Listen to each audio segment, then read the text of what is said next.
नमस्कार, जय जगन्नाथ। आम सुंदरपदार आम त्रिलोचन विहार रे नूतन मंदिर प्रतिष्ठा होची। आज प्राण प्रतिष्ठा अच्छी संध्या 7टार। गत काली मो परिवार सहित जाइली। बहुत सुंदर मंदिर होती महाप्रभु माने शिवंकर।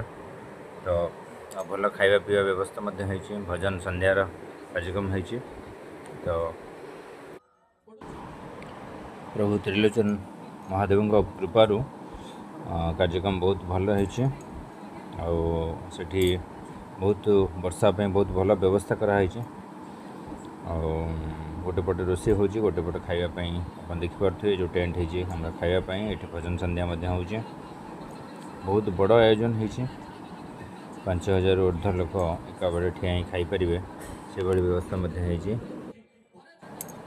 तेणु आपण मैंने आज संध्या 7टा बेले बहुत संख्यक परिवार सहित मैंने जोग दिंतु जो मैंने सुंदरपदा हाईटेक एरिया रोच चंपती पेट्रोल